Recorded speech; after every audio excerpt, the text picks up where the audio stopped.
So, how does the female hormone cycle affect you as an athlete, and how can you keep performing at your best through your cycle? Please bear with me, because in this video, we're going to try and find out.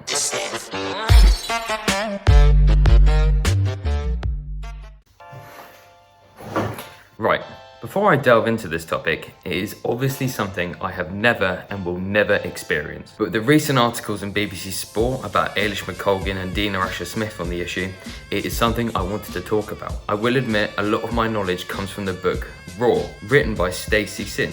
And even though I will barely touch the surface of what's covered in the book in this video, I wanted to share at least something to help you learn. Female hormones affects a large number of you, so hopefully some of this is useful. Even if you're male, it is invaluable to understand what the other sex is going through. I know Stacey's work has helped a lot of athletes over the years, so I fully bow down to her better judgment on the topic. Those of you who have gone through the female hormone cycle and are either peri, post or pre-menopause, I will try and cover something for you in a later date. Right, time to remind the men how the female hormone cycle works.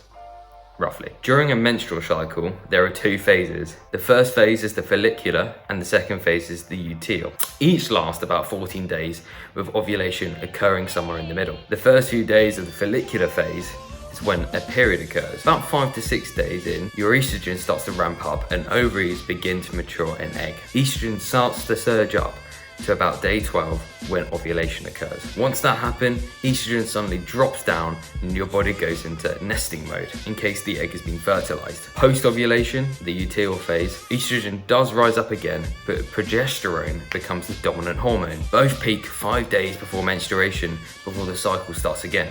Apparently, despite common beliefs, being in your period during race day isn't necessarily a bad thing. Physiologically, it's when your body is at its best. But obviously, there are many other reasons why it could be causing stress. Your hormones actually favor you at the beginning of your period. Paula Radcliffe had menstrual cramps during her Chicago 2002 marathon world record. Logically, your body's in a more relaxed state due to knowing it won't be using energy to develop a fetus. That energy can then be pumped into helping performance. Studies have shown that swimmers can clock their fastest speed during their low hormone phase and their slowest during their high hormone phase. Please take this with a pinch of salt, as it was a small study, which is actually a theme of a lot of women-specific sports studies. But in the low hormone phase, women felt less pain and actually recovered quicker. For an endurance-based athlete, you're not totally in trouble during the high hormone phase. VO2 max and lactate thresholds remain constant throughout the whole cycle. But reaction-based sports like hockey, football, and other short distance events, like a sprint where reaction times are really key, you might be a bit more in trouble. Your reaction times actually drop during a high hormone phase, and so does muscular coordination. Cool, now that's out of the way. Let's talk about muscle creation and recovery. Testosterone is credited as this god of the muscle makers. However, actually high levels of female hormones play a part too. Estrogen inhibits muscle growth and progesterone increases muscle breakdown, meaning your muscles break down way more readily during hard efforts. It is far more important for women to be hitting a high level protein post a workout.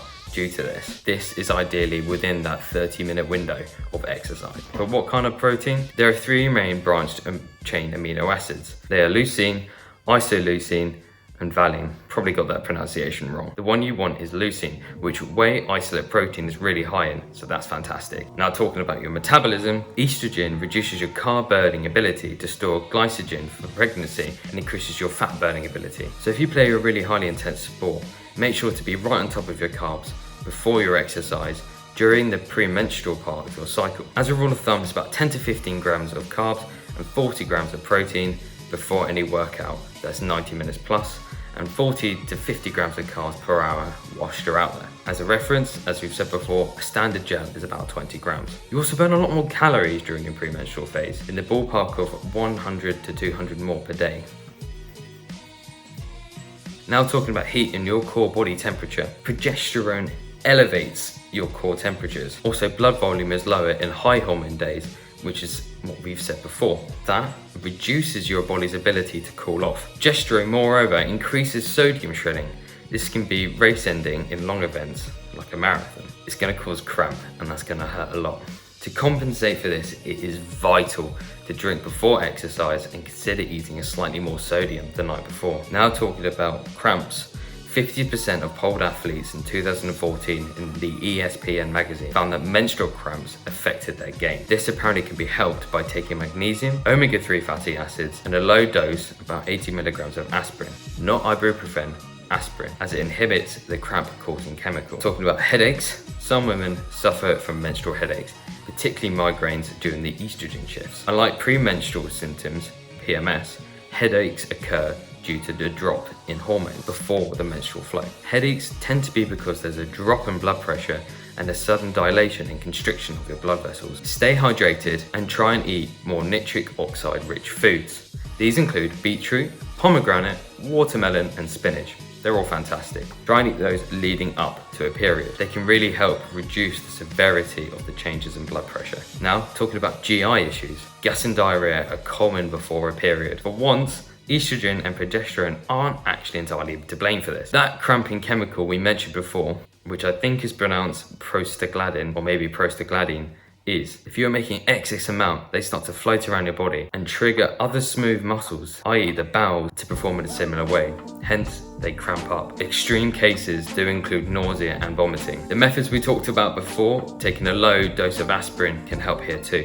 Now let's talk about heavy bleeding. The amount you bleed during your period varies a lot from person to person. Those of you at risk of heavier periods may become anemic as your body can't pump enough iron-rich blood around your system. You'll also suffer a lot more muscle distress, inflammation, and high cortisol levels after big efforts. Anemia can cause shortness in breath, lightheadedness, and heart palpitations. If this happens, please get your bloods checked with the GP. Now, before I talk about this next bit, again, all of my knowledge has come from Stacy, and I'm bowing down to her greater judgment. So talking about the pill.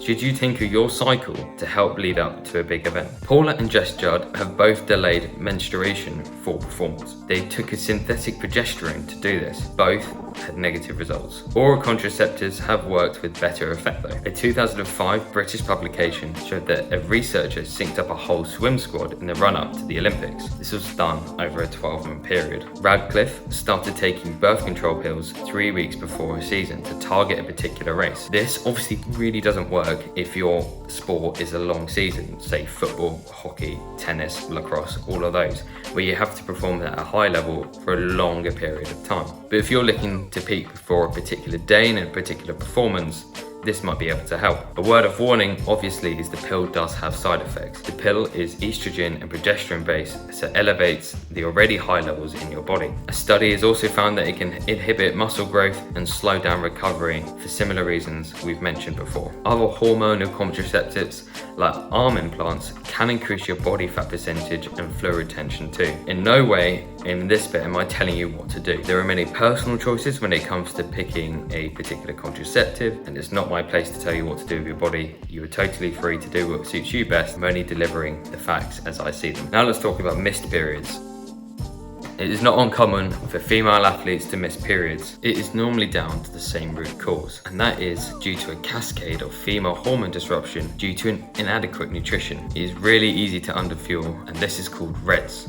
Relative energy deficiency in sport. This happens in both sexes, but is far more prominent in females. It has been made far worse by popular diets like paleo or intermittent fasting, which is designed to reduce your carbs and boost fat and protein. Males and females have different physiology here. Women consuming few carbs drop in estradiol, which is a female sex hormone, and they rise in estrone, one of the 3 estrogen hormones, signaling to store more fat. There's also an increase in cortisol, a stress hormone, again increasing fat storage. For survival, your body's gone into starvation mode and will start to look to store more fat due to a famine. For men, these intermittent fasting and paleo diets where you're reducing your carb intake and boosting your protein, we start to lean up. We also start to produce more testosterone because we're getting ready for a scrap. Survival mode means no babies and hence menstrual dysfunction. The diet alteration can really affect women whilst really working for men.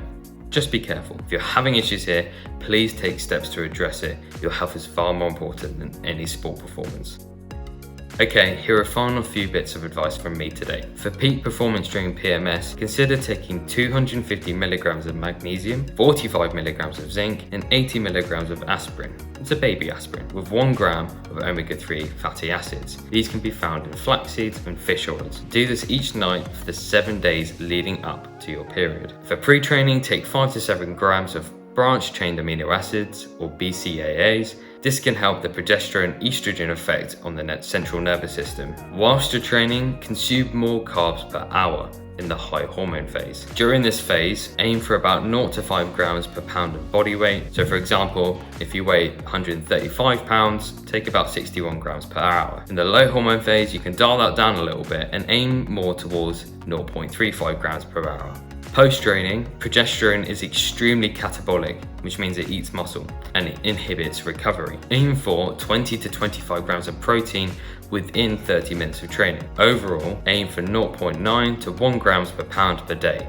So again, if you weigh about 135 pounds, you're gonna need 122 to 135 grams of protein. One final bit of advice she does say is try and keep a daily diary if you don't already. Learn how your cycle works and learn how you perform during different phases in your cycle. It's gonna help you to properly fuel and recover in the correct way during the different phases. Try different things out and see what works for you. If you don't own it already, buy the book. It's an absolute cracker and I have learned a ton. I fully recommend it to everyone, female and male. I hope some of this helps someone out there, and as ever, I will say thank you for watching. Please give this video a like, subscribe and comment any more tips you have yourself or things that you found have worked. And as ever, I've been the Learning Runner and I'll see you in the next one.